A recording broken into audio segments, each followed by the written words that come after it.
Merci, oui. Oui. Voilà, Saint-Dieu présente dans notre réunion au Seigneur, ou alors faisons-le nous tous, mais à voix basse pour qu'on entende la prière de chacun. Présentons-nous tous la réunion à Dieu. C'est ce qu'on va faire désormais. Père éternel, voici notre réunion. Mon roi, nous te bénissons, Seigneur, parce que Nous prions que tu sois avec nous, Saint-Esprit, encore que tu nous donnes, Père. que tu nous conduises Tu sois encore dans la vérité que et vraiment dans ton toute esprit la encore vérité, vienne encore nous parler. que tu nous Que ton aides esprit vienne à encore nous comprendre ta éclairer. parole ce soir, Seigneur, que vraiment tu permettes que la parole que nous là où allons l'ignorance étudier, était encore Seigneur, installée, vienne que augmenter vraiment la connaissance de ce que nous savons soit déjà de toi. éclairée et Que l'intelligence cette soit parole renouvelée pour soit la une gloire de guérison ton pour nom. notre âme, qu'elle Seigneur, soit que ta une parole vienne me bénédiction pour notre guérir, vie que ta et parole qu'elle vienne soit une m'édifier, sécurité que ta pour notre parole vienne âme, me Seigneur. parler, que ta Qu'elle parole vienne vienne me nous délivrer, transformer que ta totalement, parole vienne me qu'elle vienne nous restaurer, purifier que ta et nous parole rendre vienne me justes et sanctifier, saints à tes que yeux. ta parole vienne Je t'en purifier supplie, mon Seigneur. cœur. Au Et Seigneur fais en sorte Jésus, que Satan n'ait enlève aucune encore toute occasion, ignorance. ni aucune Seigneur, je t'en supplie, opportunité Père. de retirer Mon cette Père, parole de merci. notre cœur, Merci Jésus. mais qu'elle serve à Merci Jésus. l'édification Merci de Jésus. nous qui Merci Jésus. communions ce soir Merci et de Jésus. ceux qui nous Merci écoutent Jésus. partout dans le monde. Merci Jésus. Merci Merci Seigneur Jésus. Jésus. Merci Merci Saint-Esprit. Jésus. Au nom de Merci Jésus. Seigneur. Amen. Soyez Amen. bénis. Notre thème de ce soir est intitulé Le pardon et la perfection en Christ. Le pardon et la perfection en Christ. Cela nous vient du livre d'Hébreux, chapitre 10, versets 11 à 18. Pouvons-nous faire la lecture? Oui. Alors, Allez-y. Hébreux chapitre 10, versets 11 à 18. Et tandis que tout sacrificateur fait chaque jour le service et offre souvent les mêmes sacrifices qui ne peuvent jamais ôter les péchés, lui, après avoir offert un seul sacrifice pour les péchés, s'est assis pour toujours à la droite de Dieu, attendant désormais que ses ennemis soient devenus son marchepied, car par une seule offrande, il a amené à la perfection pour toujours ceux qui sont sanctifiés. C'est ce que le Saint-Esprit nous atteste aussi, car après l'avoir dit, voici l'alliance que je ferai avec eux. Après ces jours-là, dit le Seigneur, je mettrai mes lois dans leur cœur et je les écrirai dans leur esprit. Il ajoute, et je ne me souviendrai plus de leurs péchés ni de leurs iniquités. Or, là où il y a pardon des péchés, il n'y a plus d'offrande pour le péché. Amen. Amen. Amen. Or, là où il y a pardon des péchés, il n'y a plus d'offrande pour le péché. Merci Seigneur Jésus. Entrons d'abord dans l'analyse de quelques mots qui sont importants et qui sont vraiment l'objet de notre enseignement. Le pardon, qu'est-ce que c'est? Le pardon ici est le fait de ne pas tenir compte ou de ne pas tenir rigueur de la faute commise. C'est cela le pardon. Donc lorsqu'on dit que nous avons pardonné, c'est lorsque nous ne tenons plus compte ni rigueur de la faute qui a été commise, donc de l'offense que nous avons vécue. On ne tient plus compte, on ne tient plus rigueur de cela. Cela veut dire qu'on a pardonné. Et que veut dire la perfection en Christ? La perfection est l'état de ce qui rend parfait par la puissance de la parole de Dieu, l'être qui la reçoit. En d'autres termes, la perfection en Christ est l'état de ce qui rend parfait par la puissance de la parole de Dieu. Donc, c'est la parole de Dieu qui vient épurer nos cœurs et qui nous rend parfaits devant Dieu. Donc, c'est cela là, la perfection en Christ. C'est lorsque ton cœur, ton âme sont épurés du péché et cela te rend donc parfait devant le Seigneur, cela te rend sans reproche devant le Seigneur, cela te rend saint devant le Seigneur. Donc, c'est quelque chose qui est sans reproche, un être sans reproche, un état d'une chose qui est rendue parfait. C'est ça la perfection en Christ. Et nous ici, ce qui nous rend parfait en Christ, c'est la parole que nous recevons, qui épure notre cœur, qui épure notre âme et qui nous enlève tout péché et tout ce qui est mal et nous rendons justes et parfaits devant le Seigneur. Donc, si dont nous parlons, dont nous faisons le rapprochement maintenant avec notre thème intitulé Le pardon et la perfection. Donc, ce qui rend le pardon parfait en Christ, c'est le fait que la parole, ou encore, c'est le fait que la puissance de la parole de Dieu est mise dans le cœur de l'homme, le permet de pardonner le péché et de ne pas tenir compte du mal qu'on lui a fait. Donc, c'est ce qui rend en Christ le pardon parfait. Nous parlons du pardon et de la perfection en Christ. Pourquoi? Parce que dans le monde, le pardon n'est pas parfait. Dans le monde, le pardon, il est hypocrite. Il n'est pas parfait. Parce que dans le monde, quelqu'un te dit, je t'ai pardonné, par exemple, mais il tient toujours compte du mal que tu lui as fait. On a souvent l'expression chez nous où les gens aiment utiliser « je t'ai pardonné, mais je ne peux pas oublier ce que tu m'as fait ». N'est-ce pas? Chez nous, les gens ont l'habitude d'utiliser cette expression. Je te pardonne, mais je ne peux pas oublier ce que tu m'as fait. Ah, ce pardon, il n'est pas parfait. Du moment qu'on dit le mot « mais », ça efface tout du pardon. Voilà, exact, merci frère. Du moment où on dit « mais », ça efface tout. Donc, il n'y a pas la perfection dans le pardon qui est manifesté ou appliqué dans le monde. Mais en Christ, le pardon est parfait. Amen. Parce que quand tu pardonnes, tu dois oublier. Oublier qui veut dire tu ne tiens plus compte. Tu ne tiens plus rigueur de la faute qui a été commise. Tu pardonnes. Et ce pouvoir, c'est le Saint-Esprit au moyen de la parole de Dieu qui manifeste cela dans notre cœur. Donc, c'est la parole que nous avons reçue qui nous enseigne le pardon, qui manifeste cette puissance dans notre cœur par l'Esprit de Dieu, afin que nous soyons capables de ne plus tenir compte du mal qu'on nous a fait. Lorsqu'on revient à l'exemple de l'histoire de notre frère Étienne, ceux qui lapidaient Étienne, Étienne était face à eux et il les voyait avec les cailloux en main. Et il le lançait, les cailloux, bien-aimés. Et j'ai dit souvent à Dieu, Seigneur, donne-moi un cœur comme pour Étienne. Ah, c'est pas facile, mais je veux ce cœur.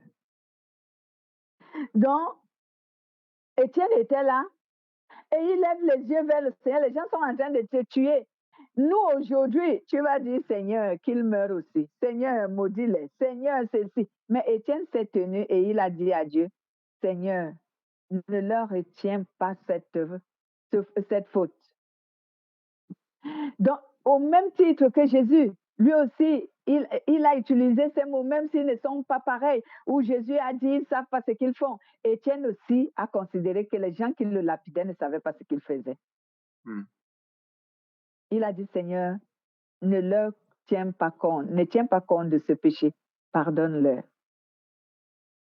Vous voyez? Donc, pendant que Étienne était là, en train d'être lapidé, il n'a pas tenu compte d'un seul caillou que quelqu'un lui a lancé. Pour lui, mourir, c'était un gain. Oui, pour lui, c'était l'heure qu'il devait mourir. Pour lui, c'était le plan de Dieu qu'il devait mourir ainsi. Pour lui, ce n'était pas ces hommes qui le lapidaient, mais c'est l'adversaire de notre foi en Dieu qui le lapidait. Pour Étienne, c'était ça. Est-ce que toi et moi, bien-aimés, on peut aussi avoir cette puissance? On peut aussi avoir cette disposition de cœur de penser que ceux qui nous font du mal ne sont que des instruments et que c'est lui qui est derrière ça, c'est l'ennemi de notre Amen. foi. Pouvons-nous avoir cette pensée que ce qui nous arrive est peut-être un moyen que Dieu a choisi pour briser notre cœur ou encore pour nous amener à aimer plus que nous aimons ou pour amener les gens à nous aimer? Parce que là, quelque part, la Bible déclare que celui qu'on pardonne beaucoup aime beaucoup, celui qu'on pardonne peu aime peu. Amen. L'histoire de la femme qui avait lavé les pieds de Jésus, c'était même Marie de Magdala, la sœur de Lazare. Donc, cette femme, Jésus lui avait tellement pardonné les péchés que elle a tellement aimé. Parce que tellement Jésus lui a pardonné de nombreux péchés que son cœur était rempli d'amour pour Jésus.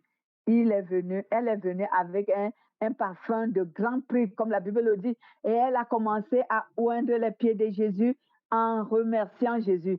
En fait, ses pleurs étaient une repentance. Le parfum qu'elle avait donné était une louange. Elle louait Jésus, c'est le symbole. Le parfum que cette femme-là oignait sur les pieds de Jésus, le parfum est un symbole de la louange, de l'adoration, de l'élévation. Amen. On élève Dieu, on adore Dieu, on honore Dieu. Elle était en train d'honorer Jésus, élever Jésus, adorer Jésus. Et ses pleurs étaient la repentance. Donc, cette femme avait tellement manifesté l'amour parce que Jésus lui avait trop pardonné. Bien-aimé, je sais que c'est vrai. Il est bien vrai que dans notre chair, la souffrance fait en sorte qu'on a du mal à pardonner. Mais quand tu pardonnes quelqu'un de nombreux péchés, lui aussi va beaucoup aimer. Bien sûr, lorsqu'il est touché, c'est pas tout le monde. Je dirais pas tout le monde. Parce qu'il y a ceux qui sont habités par les forces du mal. Lorsque tu les pardonnes, et ils pensent même que tu es faible. Ils ne savent même pas que tu les pardonnes par amour. Tu les pardonnes par la crainte de Dieu. Parce que moi, je ne vous mens pas. Hein? Quelquefois, je pardonne pas par amour. Moi, je suis sincère. Quelquefois, je pardonne parce que je crains Dieu. Parce que je n'ai pas envie que Dieu se fâche contre moi, que depuis là, tu ne pardonnes pas. C'est quoi? Hein? Et j'ai peur de me retrouver en enfer parce que je n'ai pas pardonné. Moi, quelquefois, c'est pour ça que je pardonne. Bon, peut-être que pour moi, c'est une manifestation de l'amour parce que Dieu permet que chacun de nous, l'amour manifeste d'une autre manière. Mais moi, très souvent, je pardonne parce que j'ai peur d'offenser Dieu. Parce qu'il lit mon cœur. Lorsque je n'ai pas encore pardonné, le Seigneur lit mon cœur. Et il me juge. Il me dit tous les jours, Madeleine, tu n'as pas encore pardonné. Ton cœur. C'est pour cela que je me force à pardonner aussi vite. Et comme je vous disais, la deuxième raison, j'ai peur de me retrouver en enfer parce que je n'aurais pas pardonné. Donc, quand la colère ou encore le manque de pardon lutte dans mon cœur, je commence à prier, à dire, Seigneur, je t'en supplie, aide-moi à pardonner cette personne pour cette offense. Je n'arrive pas à pardonner, mon cœur brûle de douleur. J'ai envie de pardonner, Seigneur, aide-moi à pardonner. Je ne veux pas rester longtemps dans le non-pardon. Je ne sais pas quand tu vas me rappeler. Si je meurs dans ce non-pardon, je me retrouve en enfer avec les pécheurs. Où est-ce que je vais placer mon âme? De m'être retrouvé en enfer avec ceux dont j'ai, supposons, condamné leur conduite, je t'en supplie. Donc, je me mets souvent à la prière. Donc, si je peux vous prêter ces mécanismes, si tu as peur de Dieu ou tu as peur de te retrouver en enfer, ça peut t'aider à pardonner facilement. Parce que souvent, quand on dit aux gens, oui. Moi, je voulais dire que le pardon aussi, c'est vraiment une manifestation de l'amour que l'on porte à l'autre. Oui, Et c'est ce que j'ai dit tout parce que à le l'heure. fait de ne pas pardonner, oui, oui, c'est ça, je confirme. Et le fait de ne pas pardonner, c'est une manière d'embrigader l'autre, de le, de le tenir aussi quelque part attaché, je sais pas, Oui, et, prisonnier. et nous Yes. attacher aussi nous-mêmes, Nous aussi, nous exactement. Oui, attacher aussi oui, nous-mêmes, nous-mêmes, nous Surtout, sommes attachés. nous attacher Effectivement, nous-mêmes. c'est ça le pardon. Le non-pardon, autant pour moi. Le non-pardon, ça emprisonne les deux personnes. Ça emprisonne toi qui ne pardonnes pas et ça emprisonne aussi celui qu'on ne pardonne pas. Amen. C'est le non-pardon. Mhm. Mais lorsque je donne ces secrets aux gens, parce que beaucoup de gens ont du mal à pardonner par amour. Mm. Parce que lorsque quelqu'un te fait du mal, tu as lorsque quelqu'un t'offense, tu as du mal à l'aimer. Tu as Oui. du mal à l'aimer. Oui, Mm. ton cœur a du mal à l'aimer. Donc, si ton cœur éprouve du mal à l'aimer, tu auras du mal à pardonner. Et ça risque de durer très longtemps. Mais si tu as peur de la colère de Dieu, aussi facilement tu peux pardonner. Si tu crains d'aller en enfer, aussi facilement tu peux pardonner. Et c'est après que maintenant l'amour va manifester dans ton cœur pour avoir pardonné cette personne. Mais comme C'est nous le savons, pardonner, c'est un acte d'amour, c'est rendre la liberté à l'autre. Et c'est de se libérer soi-même. Mais beaucoup de gens, je vous assure que dans l'expérience que le Saint-Esprit m'a donnée, beaucoup de gens connaissent ce que nous parlons aujourd'hui, que pardonner, c'est un acte d'amour, c'est rendre la liberté à l'autre et de se libérer soi-même. Mais ça n'aide pas beaucoup de personnes à pardonner. Ça me fait penser, j'ai vu une image quand tu as parlé de ça, que dans le fond, quand on le fait, quand on pardonne, quand on a la crainte de Dieu, ou parce qu'on aime Dieu, en principe, puis qu'on veut pas se tenir, c'est comme l'expression qui dit l'appétit vient en mangeant. Des fois, on nous présente un plat, puis on n'a pas faim, mais on goûte, puis on continue. Fait que c'est un peu ça le pardon. C'est que tu as envie de pardonner parce que tu n'as pas envie de le faire, OK? Mais le faire, ça te met déjà un bien-être. Fait que là, tu pardonnes plus facilement. C'est comme, tu fais c'est un mécanisme, comme tu expliquais tout à l'heure. C'est un acte que tu n'as pas envie de faire parce que c'est l'orgueil qui nous bloque souvent. Et c'est la douleur aussi, la douleur que tu ressens pour l'acte qui a été commis. L'offense qui t'a été faite. Tu ressens la douleur. Et la douleur t'empêche de pardonner. Là, c'est comme si tu oubliais tout, tu faisais un peu comme tu décrivais tout à l'heure, Étienne, dans le fond, que quand il s'est fait lapider, ben, je veux dire, il a sorti carrément de cette souffrance-là. De cet embrigadement, oui. Donc, moi, je le dis par expérience et parce que j'ai aidé beaucoup de gens à pardonner. Moi-même, au départ, j'avais du mal à pardonner. Mais ce mécanisme m'a aidé à beaucoup pardonner et même à pardonner facilement. Et c'est pourquoi je vous dis que je ne vous tromperai pas en vous disant que je pardonnais ces gens parce que je les aimais. Ce n'est pas la vérité. Si je vous le dis, c'est que j'ai menti. J'ai appris à aimer après avoir pardonné. J'ai appris à l'aimer. Mais je savais bien que pardonner est un acte d'amour. C'est un moyen de se libérer soi-même et de libérer aussi celui qui nous a offensés. Je le savais pertinemment. Mais la douleur du mal qu'on me fait m'empêchait d'accepter ça, d'aimer celui qui m'a fait du mal. Cette douleur m'empêchait de le faire. Alors j'ai cherché un autre mécanisme. Et c'est lui qui m'a libérée, où je peux pardonner facilement aujourd'hui quelqu'un, c'est parce que je crains Dieu. Moi, je crains la colère de Dieu plus que toute chose. Je n'ai jamais voulu que Dieu soit en colère contre moi. Premièrement, ça m'aide à pardonner. Parce que je ne veux pas que Dieu se mette en colère contre moi. Parce que moi, je connais la colère de Dieu. Et deuxièmement, je crains de me retrouver en enfer. Alors, ces deux moyens dont certaines personnes ne connaissent pas et ne comprennent pas, et même qu'on ne les inculque pas, moi, c'est mon expérience personnelle, ça m'a aidé à pardonner beaucoup de gens et des choses aussi graves que certaines personnes n'arriveraient pas à pardonner.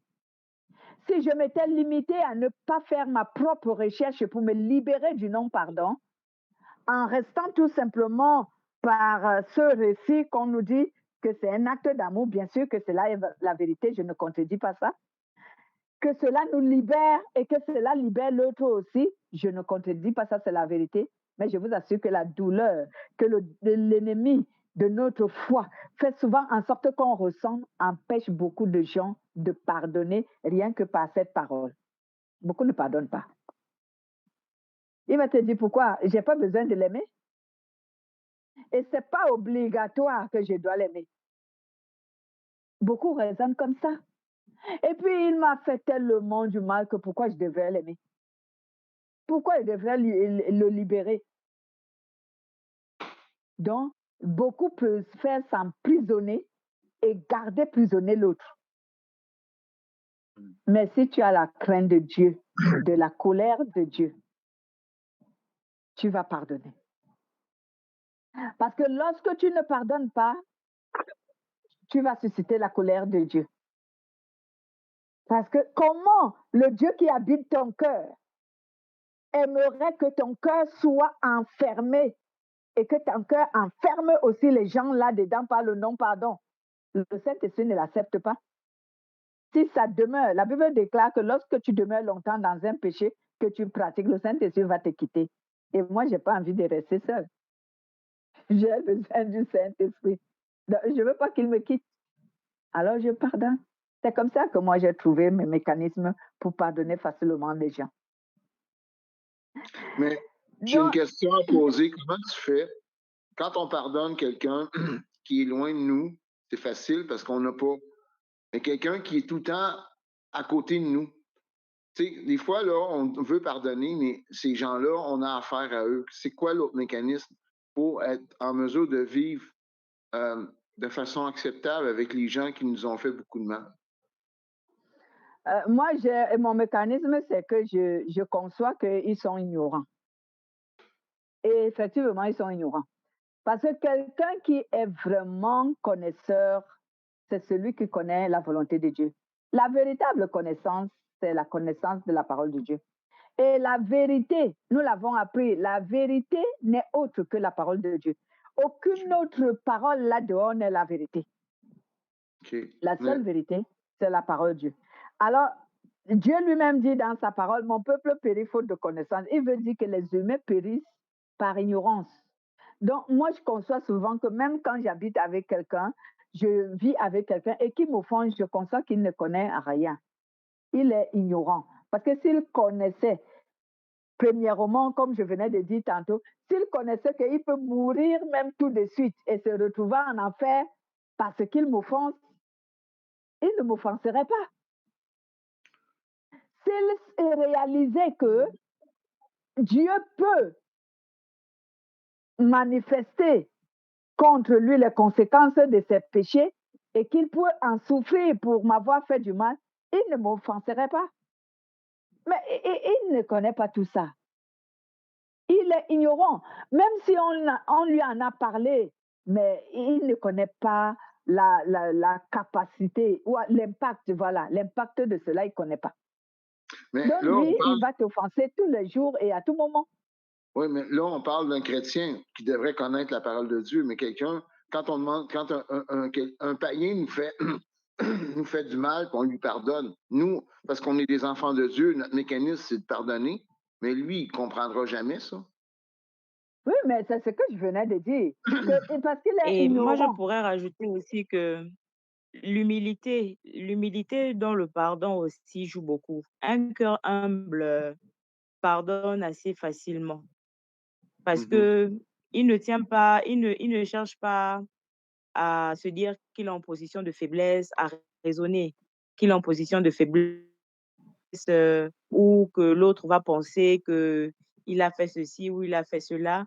Mais vraiment, son humilité l'emmène parce qu'il est humble, il a un cœur humble et abaissé. Et ce cœur qui s'abaisse, c'est que bon, moi j'ai pardonné parce que le Seigneur me demande de pardonner. Amen. Que tu penses que c'est une faiblesse ou que c'est X ou Y, vraiment, il ne tient pas compte de ça. Il ne tient pas Oui, compte de ça. Parce oui, que oui, allez-y, terminez. oui, parce que je me dis, parce que lorsqu'on est orgueilleux, Mm. on a vraiment du mal à pardonner. Mhm. L'orgueil même en nous empêche de pardonner. Tout à fait. Mais lorsqu'on est vraiment on est vraiment humble et c'est ce que le Seigneur nous amène à rechercher, l'humilité. Parce que Mhm, cette attitude de cœur, vraiment c'est une attitude de cœur qui nous dispose favorablement à pardonner. mhm, C'est ce mhm. que je voulais dire. Merci. Mais vous devez faire un peu un petit examen des différentes personnes. Certaines personnes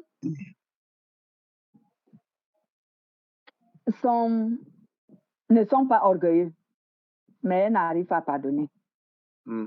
Mhm. Il y a des personnes qui ne sont pas orgueilleuses, mais elles n'arrivent pas à pardonner. Le fait, comme je dis tout à l'heure, c'est la douleur que la personne ressent pour le mal qu'on lui a fait. C'est la Ouais. douleur. Ce Ou, n'est pas, pour certaines personnes, ce n'est pas de l'orgueil. La douleur Oui. de ce que l'on lui a fait qui fait en sorte qu'elle n'arrive pas à pardonner. Pour d'autres, ils ne pardonnent pas par orgueil. Pour certains, Oui. ils ne pardonnent pas par orgueil. Mais d'autres ne sont pas orgueilleux, mais ils n'arrivent pas à pardonner à cause de la douleur qu'ils ressentent. Donc, c'est une personne qui n'a pas la capacité de refouler sa douleur. Et c'est pour cela que j'ai dit, le mécanisme pour ceux qui craignent Dieu, c'est tout simplement ta crainte de Dieu qui peut t'aider à pardonner. Mais pour ceux qui ne craignent pas Dieu, alors là, ce serait compliqué pour eux. Et excusez-moi, frère, je voulais rebondir sur sa question parce que Cindy avait intervenu d'une autre manière par l'humilité. Mais l'humilité aussi, oui, permet à certaines personnes de pardonner parce que cette personne ne se sent pas faible. Parce qu'elle sait que pardonner ne veut pas dire que je suis faible. Et au contraire, c'est celui qui pardonne qui est fort. Parce que ce n'est pas donné à n'importe qui de pardonner. C'est celui qui pardonne qui est même fort. Mais celui qui ne pardonne pas, c'est lui qui est faible. Parce que le péché le tient embrigadé. Il n'a pas le pouvoir de se libérer du péché. Oui, qu'est-ce que vous vouliez ajouter, bien-aimé? On sait qu'il y a des gens qui commettent des péchés, puis ils ne savent même pas qu'ils en commettent des péchés parce qu'ils nous blessent. Exact. OK? Exact. Donc, ouais. nous, en tant qu'enfants de Dieu, on doit pardonner, même s'ils sont inconscients du péché qu'ils ont créé. OK? Cette personne-là, 2 jours plus tard, te croise ton chemin, vient vers toi. Comment toi, tu agis? Quel est ton comportement? Cette personne, elle n'a aucune idée qu'elle t'a blessé. OK? C'est quoi le comportement adéquat qu'on doit avoir? Parce que... Merci pour cette question. Elle est très importante. Oui, parce qu'il y a les gens qui nous offensent et ne se rendent même pas compte qu'ils nous ont offensés. Alors, cette personne, quand tu rencontres la personne, essaye de regarder son attitude. Si tu te rends compte que dans son attitude, elle ne se rend pas compte, parce que tu vas le remarquer. Quand quelqu'un ne réalise pas qu'il t'a offensé, tu vas le remarquer. Et il ne se rend même pas compte qu'il m'a offensé. Alors, ce genre de personne, dis-lui la vérité. Dis-lui que tu m'as offensé en faisant telle ou telle ou telle chose. Pour qu'il se rende compte. Mais je te pardonne. Tu lui dis, je te pardonne, mais je veux que tu saches que tu m'as offensé. Et même si tu vois que ce n'est pas important, parce que quelquefois, on doit pardonner sans même parler à la personne. Si tu vois que ce n'est pas important de dire à la personne qu'elle t'a offensé, bon, tu laisses tout simplement passer. Il ne se rend même pas compte qu'il t'a offensé. Bon, tu laisses passer, tu dis, Seigneur, je lui pardonne, toi aussi pardonne-le. C'est tout. Donc, tu peux procéder de deux manières. Soit tu lui dis que tu m'as offensé et je te pardonne, soit tu t'étais. C'est selon que toi-même tu vas juger l'aspect et la situation. Il faut avoir l'opportunité Voilà. de le faire. Des fois, tu es à travers toutes sortes de monde, puis c'est pas le temps. C'est sûr. On se C'est comprend. même pour ça qu'on nous dit de ne pas vivre dans le non-pardon.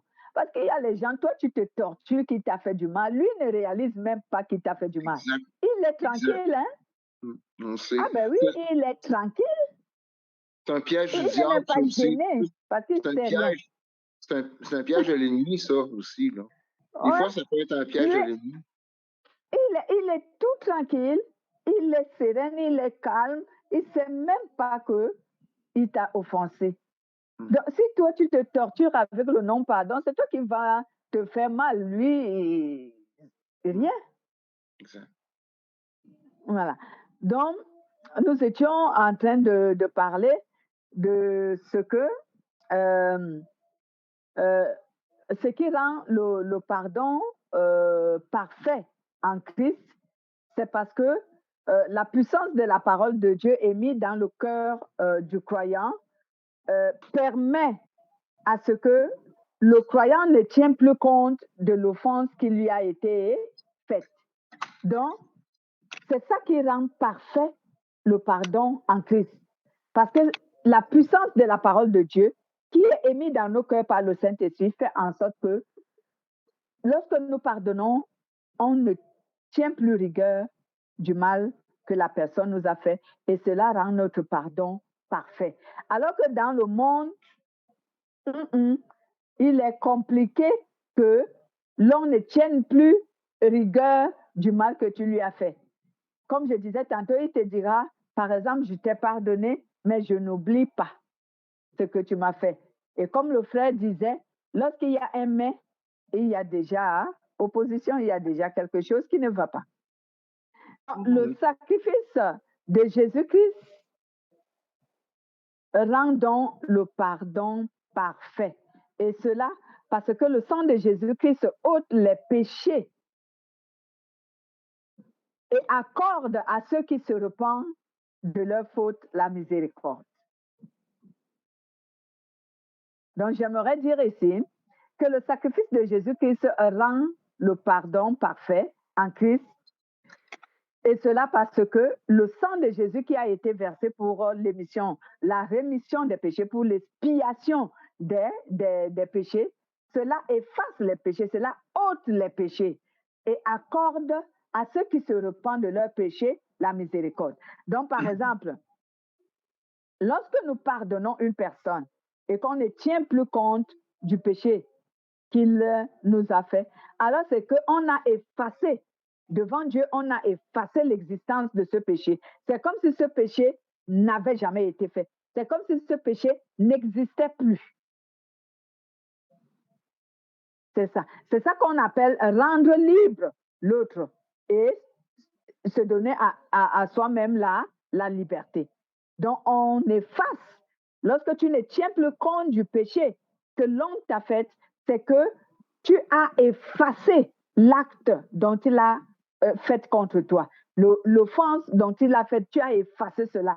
Donc, ça n'existe plus, ni contre lui, ni contre toi, ni devant Dieu.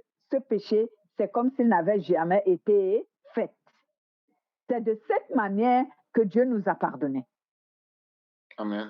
Lorsque nous allons devant Dieu et que nous demandons pardon pour nos fautes, quand Dieu nous pardonne, c'est comme si nous n'avons jamais commis ce péché. Il efface ce péché. Et c'est là l'importance du sacrifice de Jésus-Christ.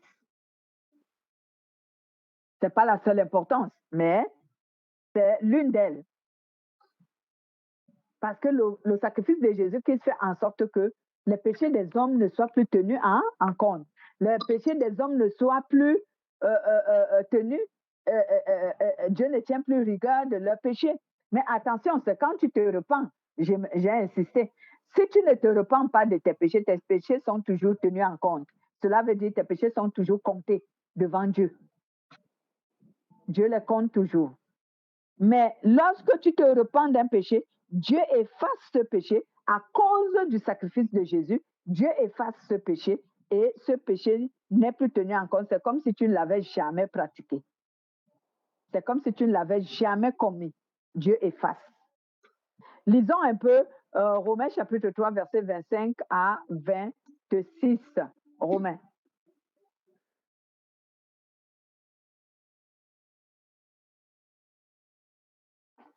Le livre de Romains, où est-il? 25, 26. Chapitre 3, oui, 25, 26. C'est lui que Dieu a destiné par son sang à être pour ceux qui croiraient victimes propitiatoires afin de montrer sa justice parce qu'il avait laissé impunis les péchés comme auparavant au temps de sa patience, afin, dis-je, de démontrer sa justice dans le temps présent de manière à être juste tout en justifiant celui qui a la foi en Jésus. Amen. Gloire à Jésus. Je lis un peu Parole de vie qui nous dit ici, Dieu l'a offert en sacrifice. Alors, par sa mort, le Christ obtient le pardon des péchés pour ceux qui croient en lui. Ainsi, Dieu a voulu montrer qu'il est toujours juste. Il l'était autrefois quand il a été patient et n'a pas puni les péchés des êtres humains. Mais il est juste aujourd'hui puisqu'il veut à la fois être juste et rendre juste ceux qui croient en Jésus. Alléluia. Merci Jésus. Donc, Dieu, par Jésus-Christ, a effacé les péchés. La dernière fois, j'ai enseigné dans l'un de mes enseignements que le péché pour lequel Jésus-Christ est mort sur la croix, c'est le péché adamique. Et ce péché, Dieu ne compte plus cela contre les hommes. Ce péché a été pardonné et il est complètement effacé. C'est comme si Adam et Ève n'avaient pas péché contre les humains. Mais ce péché prend effet, ce pardon prend effet dans la vie de l'homme, toutefois que celui-ci se repent, cela veut dire se convertit.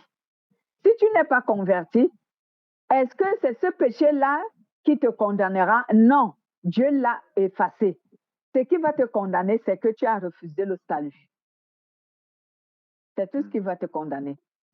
Pour ceux qui sont chrétiens et qui désobéissent à Dieu, ce qui va te condamner, c'est que non seulement tu as connu Dieu, tu as connu le salut, mais tu as continué à désobéir à Dieu.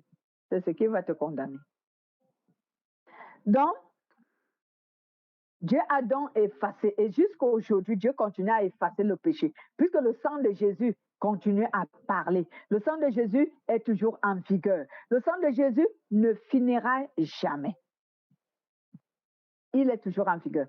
Donc, lorsque nous commettons le péché, le sang de Jésus efface nos péchés. Le sacrifice de Jésus efface nos péchés toutefois que nous nous repentons. C'est pourquoi, lisons un peu 1 Jean. 1 Jean, chapitre 2, chapitre 2, verset 1 à 2. 1 Jean. Chapitre 1. Chapitre 2, 2. verset 1 à 2. 1 Jean. Mes petits enfants, je vous écris ces choses afin que vous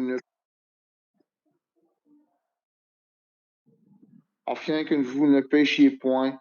Et si quelqu'un a péché, nous avons un avocat auprès du Père, Jésus-Christ le juste. Il est lui-même une victime expiatoire pour nos péchés, non seulement pour les nôtres, mais aussi pour ceux du monde entier. Amen. Mes enfants, je vous crie je vous écris ces choses-là pour que vous évitiez de commettre des péchés. Mais si quelqu'un commet des péchés, nous avons un défenseur devant le Père. C'est Jésus-Christ, le juste. Lui, il s'est offert en sacrifice pour que Dieu pardonne nos péchés. Et Dieu pardonne non seulement nos péchés à nous, mais aussi les péchés du monde entier. Donc, le sang de Jésus, comme je venais de dire, son sang n'expire pas. Ce n'est pas un comprimé qui a expiré et qu'on ne doit plus consommer. Le sang de Jésus est toujours en vigueur. Il joue toujours son rôle. Lorsque tu commets un péché et que tu te repens de ce péché, le sang de Jésus, à cause du sang de Jésus, j'aimerais dire, ton péché sera effacé. Et devant Dieu, il ne sera plus jamais compté. Parce que pour Dieu, ce péché n'existe plus. Il l'a pardonné. Oh oui, bien-aimé, on doit donc bénir Dieu vraiment pour nous avoir donné Jésus-Christ en sacrifice pour délivrer notre être du péché. On rend vraiment toute la gloire à Jésus. Donc, par contre, les sacrifices d'autrefois n'avaient pas le pouvoir de rendre le pardon des péchés parfait. Parce qu'autrefois, les pratiques, les sacrifices qui étaient faits n'avaient pas le pouvoir de rendre le pardon des humains parfait. Pourquoi? Parce que le sang qui était versé, ce sang ne pouvait pas ôter les péchés. La Bible déclare que le sang là ne pouvait que couvrir les péchés. Mais quand un péché est couvert, il peut réapparaître. C'est pour cela qu'autrefois, lorsque le pardon était fait aux hommes à cause des sacrifices des moutons et tout le reste, ce pardon-là n'était pas parfait. Pourquoi? Parce que le sang qui était versé pour la rémission de ces péchés-là ne pouvait pas annuler leur péché, ne pouvait pas effacer leur péché. C'est pourquoi Romains chapitre 3, verset 26 nous a dit que Dieu a gardé la patience pour les péchés des hommes pratiqués autrefois. Il a gardé la patience en attendant que le sacrifice de Jésus, lorsqu'il sera fait, il effacerait tous ses péchés. Il effacerait tous ses péchés. Voici donc pourquoi le pardon et la perfection en Christ existent. Donc, le pardon en Christ est parfait. Alors que le pardon dans le monde, il n'est pas parfait. Parce que quand tu fouilles les cœurs des véritables chrétiens aujourd'hui, tu vas trouver que la plupart leurs cœurs sont purs et qu'ils n'en veuillent à personne. Et pourtant, ils sont persécutés. Et pourtant, ils sont haïs. Et pourtant, on leur fait du mal. Mais leur cœur ne retient personne prisonnière. Leur cœur libère toute personne et pardonne. C'est à cause de la puissance du sang de Jésus qui se manifeste au travers de la parole de Dieu qu'ils reçoivent et du Saint-Esprit qui fait manifester cette puissance. Je rends toute la gloire vraiment à Dieu de nous avoir donné cette puissance, de pouvoir pardonner. C'est une puissance de pardonner. Ouais. Et on doit vraiment remercier Dieu.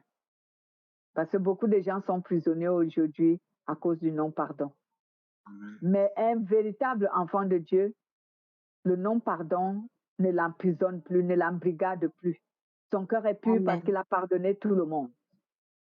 Moi, j'ai fait un rêve un jour et ça m'a rassurée. J'étais quelque part où on est venu me chercher en disant « Oh, la prophétesse t'appelle ». Ce n'était pas une prophétesse, c'était une charlatane, quelqu'un de maléfique. Mais de manière spirituelle, hein, je me rends là-bas. Ils avaient envoyé 2 êtres me chercher, je me rends là-bas. Alors, On me fait asseoir, on me dit, assieds-toi là et attends là. Elle va t'appeler, elle va te recevoir. Je me suis assise et j'attendais. Après, il y avait 2 jumelles.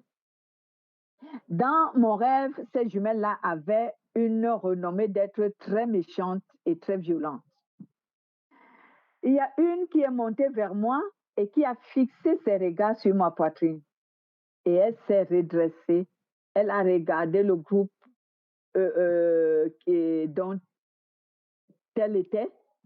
Et elle a dit à son groupe, son cœur est propre. C'est ce qu'elle avait dit. Son cœur est propre. Et je ne comprenais rien parce que dans le monde des rêves, nous, quelquefois, on confond des choses comme si c'était le réel. C'est comme ça que moi, je regarde ma poitrine comme ça, mais je ne vois rien. Je regarde ma poitrine, mais je ne vois rien. Mon cœur est propre. Et je lui demande, comment tu vois mon cœur? Elle n'a rien, plus rien dit. Elle est même quittée devant moi. Elle allait retrouver son groupe et ils sont partis. Et c'est quand je me réveille que je me rends compte que elle a vu que dans mon cœur, je ne retenais rien, personne prisonnier. Et dans mon cœur, je n'entretenais aucun péché. C'est ce qu'elle avait remarqué. C'est pourquoi elle a dit son cœur est trop propre. Et ça m'a donné vraiment beaucoup de courage dans ma marche en Christ. J'ai été tellement encouragée à vivre dans le pardon et à ne pas sauvegarder ni entretenir un péché dans mon cœur. Je lutte toujours lorsqu'un péché pénètre mon cœur. Je lutte toute la journée. J'ai une lutte spirituelle pour dégager mon cœur de ce péché. Amen. C'était mon témoignage. Je sais que beaucoup aussi en Christ sont comme ça. Et je rends la gloire à Dieu. Je prie que Dieu me garde comme ça et qu'il m'aide à demeurer comme ça toute ma vie jusqu'à ce qu'il vienne m'enlever. Voici donc la fin de notre enseignement. Quelqu'un voudrait-il rebondir sur un domaine que nous avons parlé? Ce que je voudrais rajouter, c'est que le Saint-Esprit est là aussi pour nous aider à pardonner lorsqu'on le lui demande. Parce que moi, je Justement, me on en a souviens parlé. que quand je me suis retrouvée dans des situations où la douleur était tellement forte que je ne savais comment y faire, j'ai pu crier à Dieu que Seigneur, vraiment, si tu me donnes pas la force de moi-même, je ne pourrais pas. Mhm, Alors viens me donner la force. Et j'ai pu mhm, voir comment le Saint-Esprit est venu vraiment changer mon cœur, changer même mon regard, mhm, enlever toutes ces mauvaises pensées qui pouvaient naître en moi et mhm, mettre une paix et une sérénité. Et aussitôt cette douleur, elle s'estompe et mhm, voilà, je me mets à pardonner. Donc mhm. vraiment, que nous pouvons toujours nous tourner vers lui pour nous aider, quoi. C'est seulement ce que je voulais Tout à rajouter. fait, tout à fait, tout à fait. Quand tu n'arrives pas à pardonner, autant même mieux te tourner vers le Saint-Esprit et commencer à demander de l'aide pour pouvoir pardonner. C'est même ce que moi je conseille souvent aux chrétiens. C'est à ce moment que tu peux décréter un jeûne de prière et dire à Dieu, Amen. Seigneur, je veux arriver à pardonner, aide-moi, Mhm. que je puisse pardonner. Mhm. Que la gloire soit rendue à Dieu. Amen. Y a-t-il autre intervention? Voilà, nous pouvons donc, prions encore nous tous et remercions le Seigneur pour la fin de notre réunion. Seigneur Jésus-Christ, je Seigneur, te je te bénis, mon bénis, Père. Père, pour ces moments, Nous Seigneur. arrivons au terme de notre réunion, Seigneur. Merci d'avoir vraiment parlé comme il se devait. Merci de nous avoir instruits. Merci de nous avoir enseigné sur le pardon et la perfection, sur le fait que le pardon en Christ est parfait. Oui, Seigneur, la différence avec le pardon dans le monde. Je te loue, je te rends grâce de ce que jusqu'à maintenant, Seigneur, tu feras en sorte que tous, autant que nous sommes en train d'écouter cet enseignement et ceux qui l'écouteront avec nous plus tard au moyen de notre chaîne, Seigneur, puisse eux aussi gagner en pour toi la force de pouvoir avec toi, pardonner Seigneur et de Jésus. libérer ceux dont ils retenaient captifs dans leur cœur et de se libérer eux-mêmes. Mais surtout, ô Père éternel, que j'ai donné ce mécanisme, permet que cela aide beaucoup à pardonner. Je te loue, je te rends toute la gloire. Dans le nom de Jésus, sois béni Jésus. Amen. Amen. Amen. OK. Bonne soirée à tous et soyez bénis. Bonne semaine, Amen. Cindy, ma soeur, je t'aime beaucoup. Merci. Merci. Amen. Bye. Soyez bénis. Bye. Mm.